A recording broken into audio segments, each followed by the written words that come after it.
I ghosted my fiancé for one selfish week of freedom, and I came home to an empty apartment and a signed release form for our shared lease.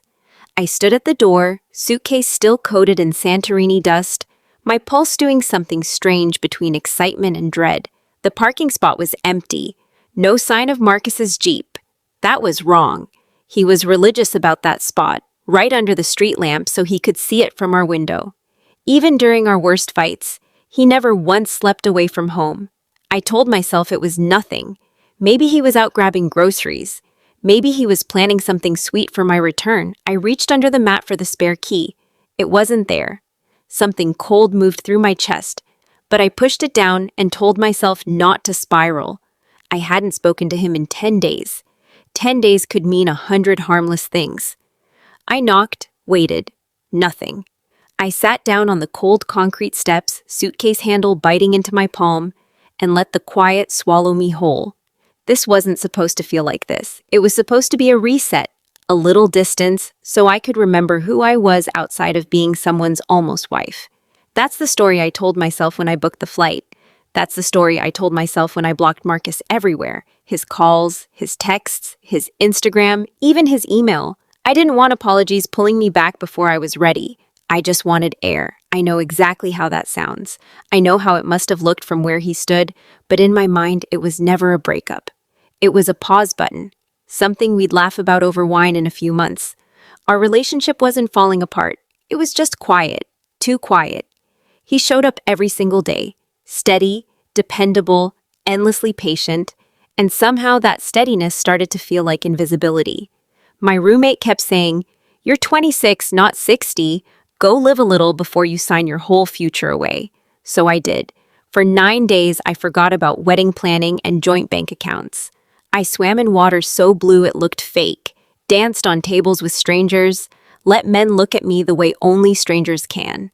But now the apartment was dark, the hallway silent, and the man who should have been waiting at that door wasn't there. Panic tried to rise in my throat, and I swallowed it whole. He's probably just hurt, I told myself. We'll talk. We'll fix it. This might be exactly the shakeup we needed.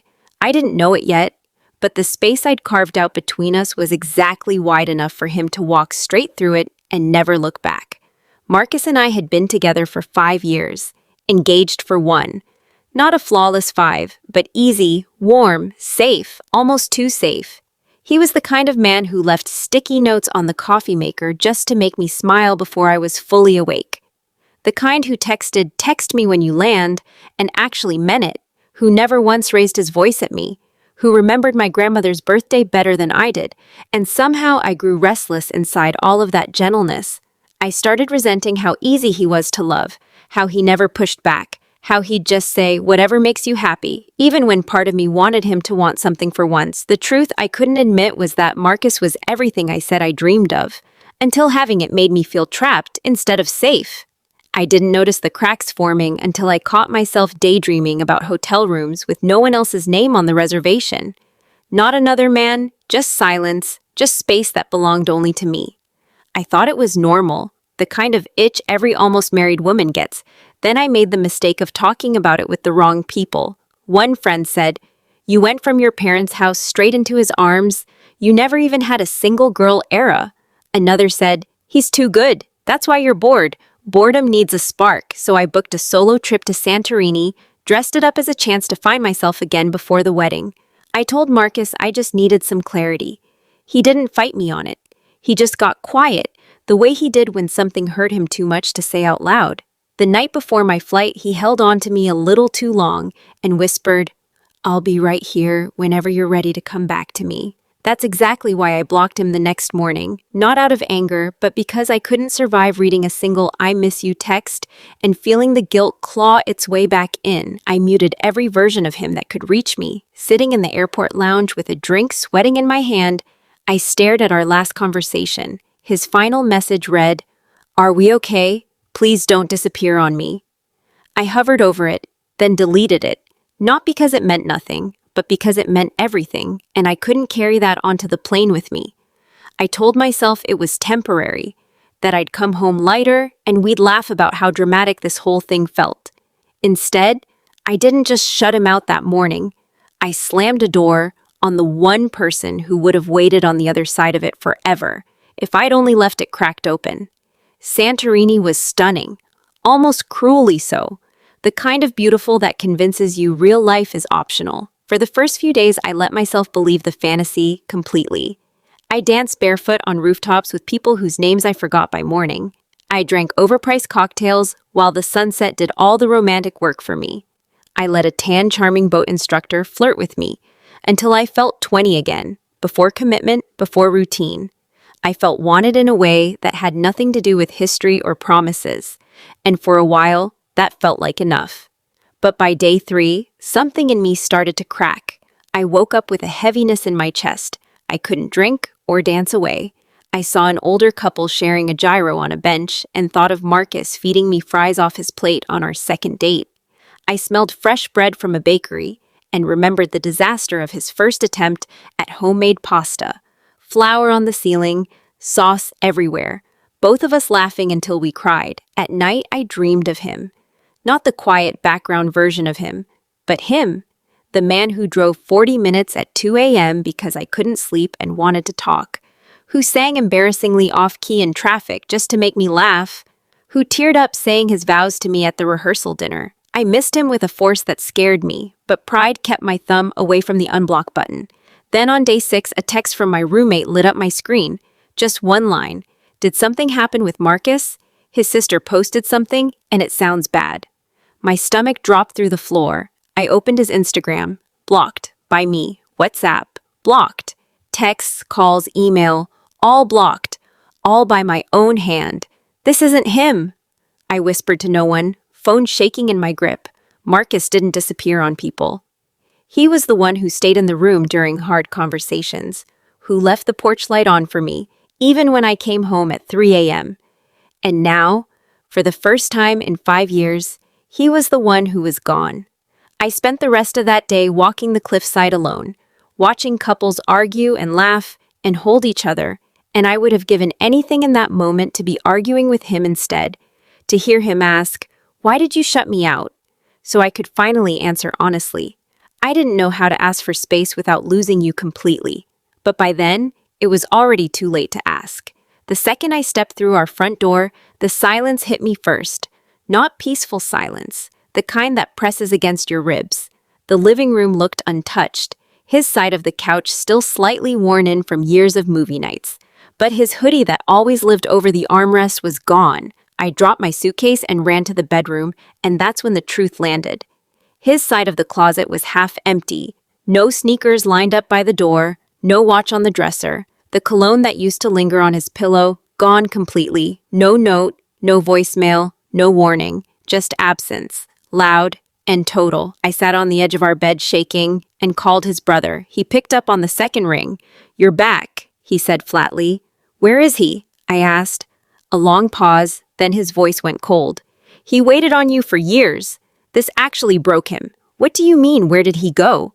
"He left his job, packed 2 bags, and left the state 4 days ago. Didn't say where, just said he needed to start completely over." I wanted to scream for answers I had no right to demand. After we hung up, I sat frozen for hours until a notification lit my screen. Someone had tagged Marcus in a photo. My hands moved before my brain caught up.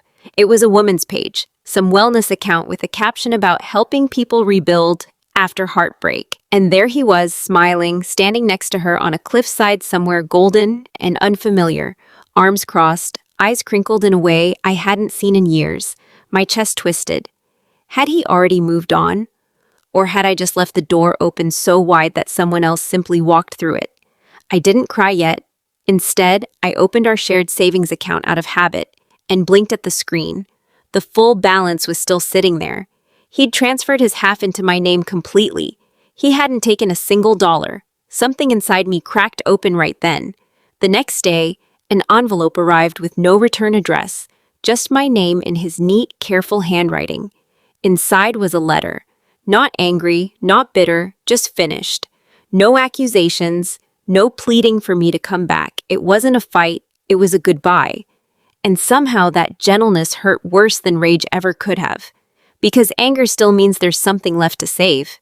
The letter was 2 pages, blue ink on thick paper that smelled faintly like the cedar candle he always kept lit in his office. His handwriting hadn't changed, still careful, still him. I unfolded it with hands that wouldn't stop trembling. I waited. It began. Even while you were gone, I checked my phone constantly, hoping you'd finally let me back in, hoping you'd say you missed me, that you needed me. You never did, and eventually I stopped waiting for it. Every sentence was plain and honest, which somehow made it worse than if he'd screamed at me. I realized something while you were away. You weren't just on vacation.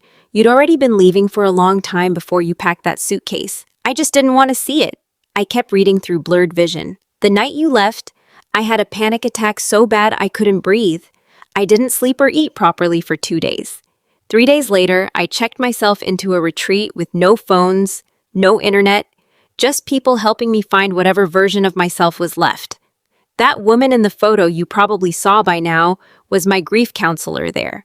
She's not someone I'm seeing, she's someone who reminded me I'm not worthless. That line broke something in my chest completely. You didn't just block me, you erased me.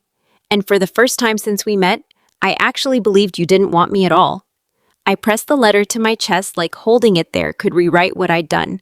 I'm moving to Portugal next month. No dramatic reason, I've just always wanted to see it. I sold most of my things and took a new job out there.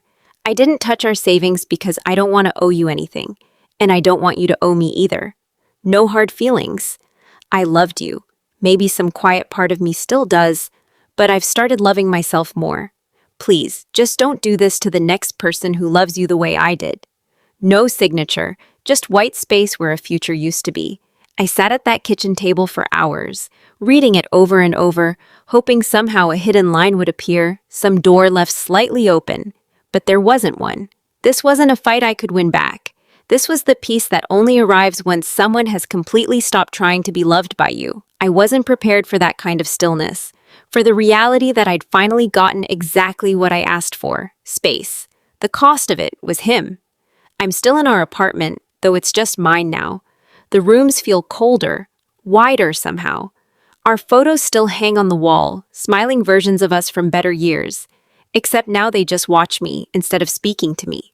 I've tried reaching out, small messages, nothing heavy, just, hope you're doing okay, I miss you.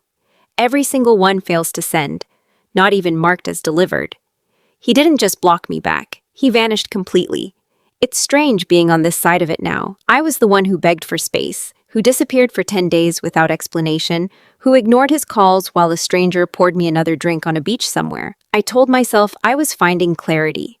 In truth, I was running from every quiet, uncomfortable feeling I never wanted to sit with, including the love that tried so hard to stay anyway. I started therapy 3 weeks ago, journaling every night before bed.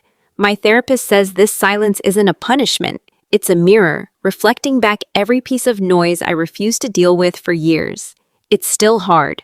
Some nights I swear I hear his keys hit the counter the way they used to. I bought his favorite cereal last week out of pure muscle memory before I even realized what I was doing. My friends keep telling me, "You'll be fine." He wasn't the one if he let go that easily. But they never saw the version of him who stood outside in the rain just to bring me soup when I was sick, who tried and tried and tried, and only stopped when I vanished on him completely.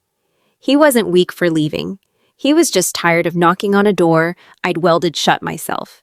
This week I flew back to Santorini, alone, not to escape anything this time, and not for another photo, just to sit with it. I walked the same cliffside path, slower this time, no music, no distractions, just memory after memory. Before I left the beach, I picked up a shell and traced words into the wet sand. I blocked love to feel free, and I never knew freedom could feel this much like losing everything. The tide came in and washed it away within seconds.